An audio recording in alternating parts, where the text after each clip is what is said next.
Prajem vám pekný deň, sledujete reláciu Portrét. Môj dnešný hosť venoval svoj život vínej réve. Jeho šampanské je jedným z tých najslávnejších a najdrahších na svete. Vyrábať ho je pre neho prácou aj potešením. Narodil sa vo francúzskom Remeši, kde má domov a pokračuje v rodinej tradícii vytvárať šumivé víno z oblastí Šampáň. Rád cestuje, pracuje v záhrade, má rád hudbu, víno a dizajn. Hovorí, že svet luxusu nie je izolovaným a privilegovaným svetom, ale môže byť zdrojom poznatkov a inšpirácie pre všetkých. Mojím hosťom v portréte je dnes Rémim Krugom. Mr. Krug, welcome. I'm glad that you have came. Well, good afternoon and thank you for welcoming me here. V úvode som zmienila jednu vašu myšlienku, ktorá hovorí o tom, že svet luxusu nie je izolovaným svetom, ale dokáže sa dotýkať aj tých iných svetov a dokáže ten iný svet inšpirovať a priniesť mu nejaké poznatky. Ako si máme my, ktorí žijeme v tom normálnom bežnom svete, zobrať z toho luxusného sveta to najlepšie? Ako sa z neho čo najviac naučiť a ako sa z neho potešiť? Luxury has been all my life, serving the House of Krug for more than 40 years and having other commitments in the world of luxury.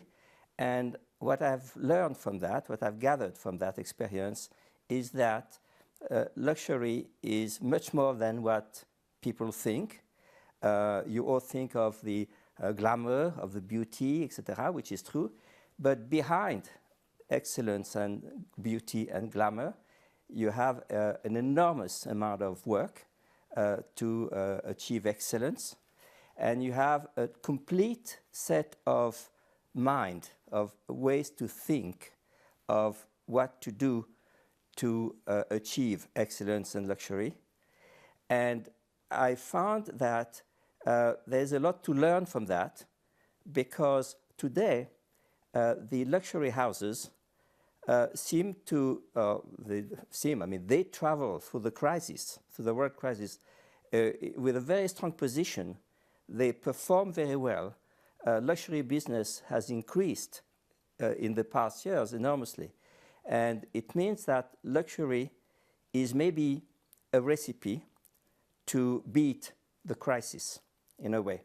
And what I'm saying, to come to your question and to your point, what I'm saying to companies is that even if you are not in luxury, if you are in a normal business, commodity business or service, there must be things that you should learn from the luxury management, from the luxury philosophy, from the luxury production attitudes and talents that you could use in your business to make it, to improve it and to make it successful. Luxus to nie je len lesga krása, ako ste povedali. Vy ho veľmi dôverne poznáte, pretože ponúkate ho ľuďom vo forme vášho šampanského, ktoré je teda jedno z tých najslávnejších na svete.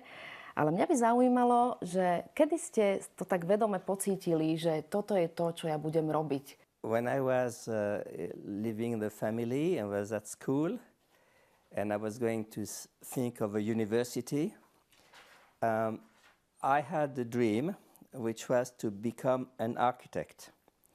I'm fascinated by architecture, either historical, different style of architecture, or contemporary, modern one. So I thought being an architect would be wonderful. That was really my dream as a child. And then my mother wanted me to be an admiral. And my father said to me, Rémi, I will need somebody like you at Krug. That's all. He said that. And he said, I will need somebody like you, but I'm not telling you that you will work with me. You have to make the decision yourself. So think of it. If you think you want to work with me, I know I will need you, and I'm very happy, but that is your decision. If you don't want to, you make your life. I'm perfectly happy. I'm not influencing you, but that's your choice. And then my uncle passed, and my father was alone, and my brother came into the business. I mean, at some stage, my father wanted, if I had made a decision, he says, I want you quickly. So there's no time to go to other universities, etc. Come in, you will learn more from the house than from outside. So I joined. And from that moment, every minute of my life has been marvelous, fascinating, exciting, challenging. And I've been extremely happy and passionate about what I've been doing with the House of Krug. Tak myslíte, že práve to, že ten váš otec vám dal takú slobodu, tak možno aj to spôsobilo to, že vy ste získali lásku k tomu šampanskému a k tomu, čo ste potom robili? Bolo to ono, tá sloboda? My father was very respectful of people, and he knew he was very wise, very quiet, very generous, with a very serene authority. And he was very clever to know that if you give somebody the choice, then if he takes the choice, he will be passionate about it. Whereas if you impose, if you say you have to, then you create frustration from the first day. Ako sa zasvedcujú pokračovatelia vašej rodinnej tradície do tohto umenia a remesla tvorby vína? Lebo ja som vypatrala o vás jednu vec. Ja som si prečítala, že vy keď ste boli malí, tak ste chodili k svojim starým rodičom na obed a tam vám vždy naliali slzičku vášho šampanského a podľa toho ste sa aj učili, ako to chutí a snažili ste sa z toho získať nejaké potešenie a si to tak pre seba možno aj charakterizovať. First of all, the first contact with champagne was on the day I was born, because it is a tradition in our family that when the father comes to the hospital to see the new baby, and then he brings a little bottle of champagne, of Krug, and he puts a few drops on the lips of the baby before mother's milk. And of course, I have had this tradition with me, and I've done the same with my daughters, and my daughters have done the same with my grandchildren, etc. It's a tradition. You have a few drops of champagne on your lips before anything else. But beyond that, we are in a family where we love beauty. We love architecture, music, painting, sculptures, art, food, wine. I mean, what the world gives us. And my father did that with us, and I did it the same with my daughters, is to bring the children very quickly into that.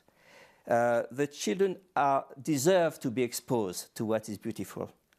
And when we would travel, we would go on holiday.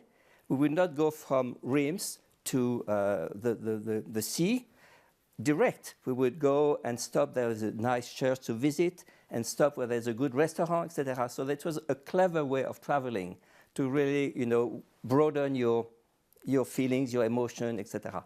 So when you are put very young into admiring or loving music, loving food, loving wine, etc., few drops. You don't drink, but you give few drops of a good wine from time to time, maybe once a month or something. It's not something that you get addicted to, but it's then you say, pay attention. What is this music you're listening to? Well, is it Mozart or Bach? What is this? Do you like this little drop of wine I put in this glass? Do you like this beef, this and this? Do you like this salmon? And you create an interest and attention, a respect and a curiosity, and therefore you create a taste and you create a passion. So all that has been infused into me slowly through my education. And of course, my grandfather prepared, he bought some good wines for me for when I would marry, same for my brother. He set aside cases of great Bordeaux, which he gave us when we got married. When we had lunch, there was at my grandparents every week.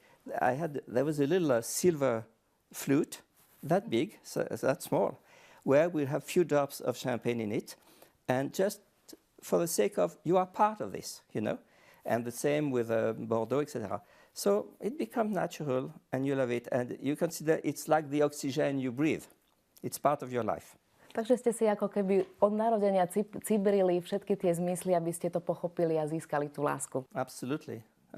Musí mať na to človek talent, aby vedel vyrobiť dobré šampanské, aby vedel, ktoré odrody má dať dokopy, ktoré vína má dať dokopy. Musí mať talent, alebo dá sa to naučiť? A great wine is made partly from God, nature, the soil, the climate, partly from the growers, farmers who grow grapes, etc., cultivate. But then after that, it becomes the work of people, of talents, because, for example, for our champagne, we compose our favorite champagne, our pride champagne, by blending, by orchestrating different grapes, different vineyards, different plots, and even different years. So it's every glass of our champagne includes hundreds of different single wines from the Champagne area. It's like a huge orchestra where all the instruments play together. And the only way you can do that, you can do something great and you can have a taste that you know and you want that taste to be there, etc. It's by, you blend only by taste. You taste all those wines over 5 months or so, from October to March. And you taste and you take notes, and then you try to marry different wines, and then you taste.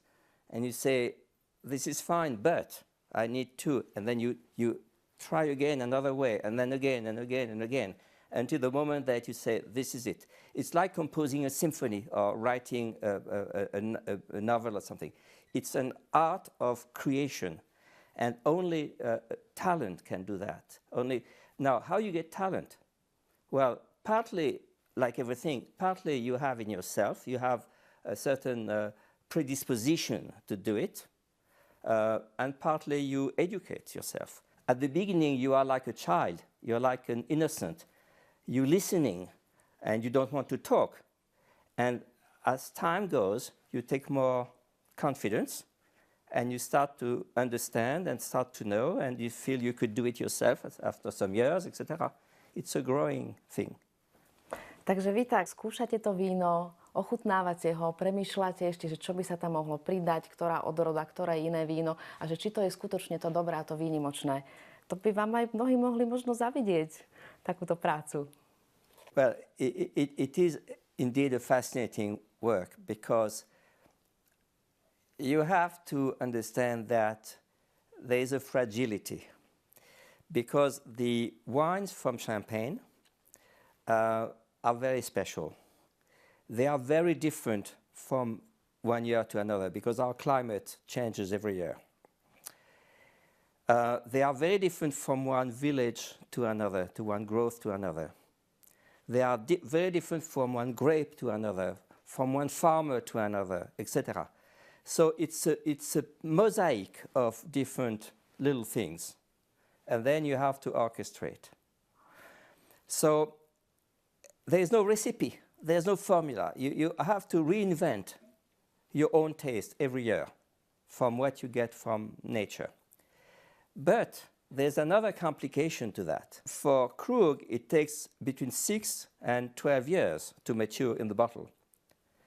So what I really thought was very strong for us, and for me in particular, was that when in early March, I was making the decision or my brother was making the decision of this is it. This is a blend we've made, fine.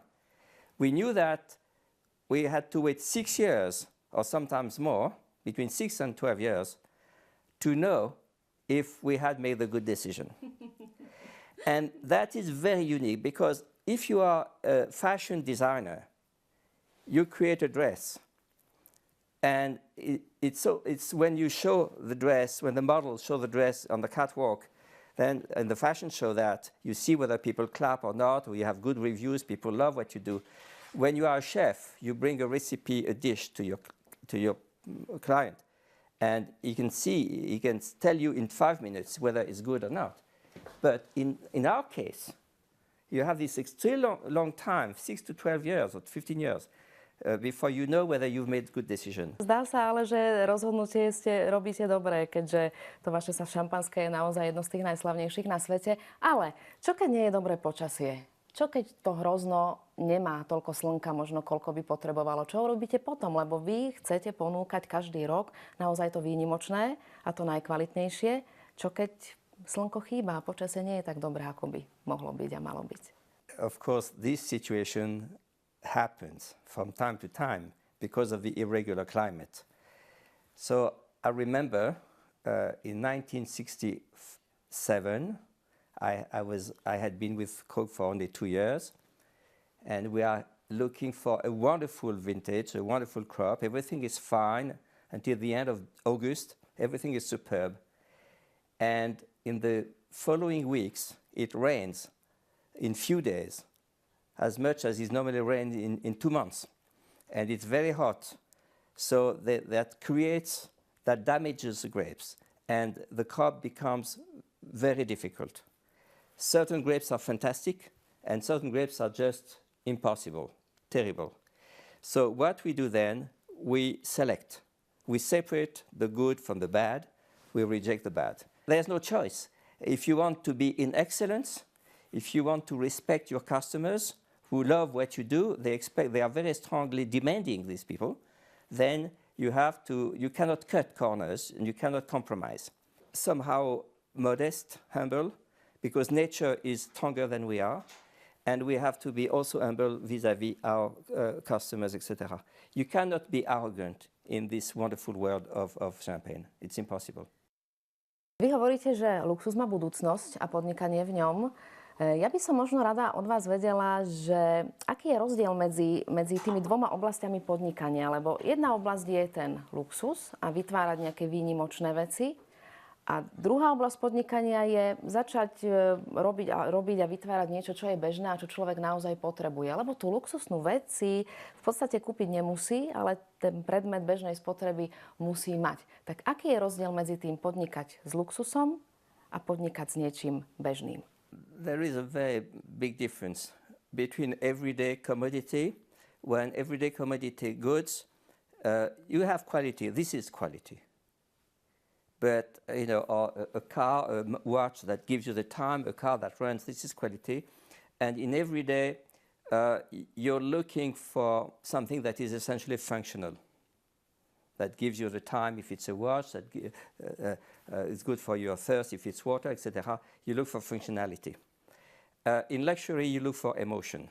You look for something that takes you out of the normal life, out of you. When you are, in a luxury mood, because you are with beautiful objects or wonderful fabrics or beautiful gems, etc., or great wine, great champagne, or whatever, you are in a world where there's a part of dream, a part of emotion, etc. You are sharing excellence, talents. You have all these things behind you, etc. And it's basically you are living with things which have been made by people who give the best of themselves, basically. So everything transcends, and you're forgetting about your taxes or the fine you have to pay because you had a parking problem or whatever, etc. You enter in a world that mood, emotion, sensation kind of drive you and prevail. And we all need that. We all need to dream. We all need to aspire to moments of exception. Vy veľa cestujete a cestujete rád, je to jedna z vašich záľub. A keď tak chodíte po tých krajinách a spoznávate ľudí, aký oni majú vzťah k luxusu? Sú krajiny, možno také tie menej rozvinuté ekonomicky, kde patríme aj my, v podstate boli sme časťou Ostbloku kedysi. Prahnú ľudia v týchto krajinách viac po luxuse ako v tých iných, v tých vyspelejších? You certainly see different attitudes, though luxury is a human need. Every person needs to dream about something better, etc. So it's a human need, and everyone on this earth has its own dream of its own luxury. If you are very modest, you dream of something. If you are already very gifted, etc., your dream will be of another dimension, another, etc. So. But it's a fundamental human need, which is to dream about more emotion, etc. Now, also, there are very different aspirations. For example, there is one very well-known approach to luxury, which is status. If I wear this watch, or if I have this car, the people will see me as a successful person. So that's basically something that, whereby I am recognized by others. Social recognition status. That's one very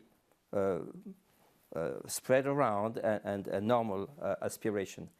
There's another aspiration, for example, which is I want something that fulfills my own personality. So I don't need to wear the watch that everybody knows or to have the car that everybody knows, because I am able to make a choice. And for me, I prefer that car or that watch because it fits my own style. And it's more about my emotion and less about my status. You can have luxury luxury mindset in choosing your bread, because you know this baker has a fabulous bread and not this other one. Or you can have luxury mindset in choosing your champagne or your bag or your watch or whatever. There's so many answers to this question. Ponúkate luxus, hovoríte, že luxus je pre ľudí dôležitý, aby mali o čom snívať, čiže tam je už obsiahnutá tá emócia. Ale ten dnešný svet je trošku iný, ako bol kedysi. Pre mnohých ľudí je tá situácia pomerne ťažká. Máme už niekoľko rokov ekonomickú krízu, hospodárskú krízu, začína sa možno aj taká morálna, celospoločenská kríza. Ako vy premýšľate o tejto dobe? Čo si o nej myslíte? Kam smerujeme? Well, if one considers luxury as a purely sign of hierarchy, superiority, i.e. a sign of arrogance in a way, then we have a problem, because then you go back to what was the days of aristocracy before the French Revolution, when you had those who live in a bubble of luxury in the court, etc., and then you have the crowd that is in crisis. And of course, the world is no longer like this. So, of course, we go through crisis, difficulties, we go to unemployment and all that. So to me, and that's my personal vision, the future is not to lament on that, but the future is to build the new world. Because if you try to just lock yourself into what has happened and cry because it's no longer working, you're lost. But the answer is innovation, creativity, going into new. So the world has always survived and actually reset itself with new concepts, new things, etc. So we are in the middle of a big change, and this is the moment where people have to understand that yesterday is no longer right and tomorrow is no longer visible. So, and there are signs, etc. But to me, I'm not pessimistic. I'm optimistic because the world has the energy to make all these changes, etc. Máte naozaj veľmi zaujímavú víziu, ako vytvoriť možno nový, lepší svet? Ale myslíte si, že to vedia aj politici, ktorí vedú tento svet? They certainly don't have that vision. And I think the drama today is we have very clever, and I'm not speaking about France, I'm speaking about brains, very clever politicians. But very few, if any, have vision, have dreams, and the power to drive, to see, to have courage, lucidity, responsibility, and to break established situations that are blocking the world.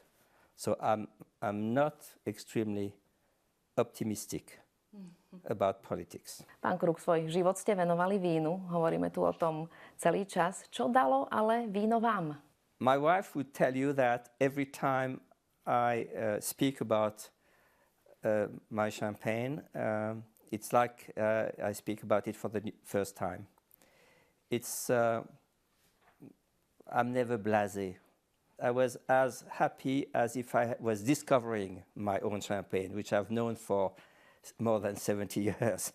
So it's this feeling of energy, of endless liveliness. It's it's never finished. It's always, it never ends. There's always something to surprise. And that's the same with great music. I was playing this morning one of Bach's Passions with my little iPhone, and I've played that, I've heard that since I was a child, and every minute of it is like I'm waking up to the world, And this kind of excitement of something that is marvelous and drives you out of, boring things. It's very exciting and very wonderful. Mr. Krug, I think you are a happy man. Very happy, yes. Thank you for a conversation. Thank you very much. Mojím hosťom v portréte bol dnes Rémim Krug. A ďakujem aj vám, že ste boli s nami.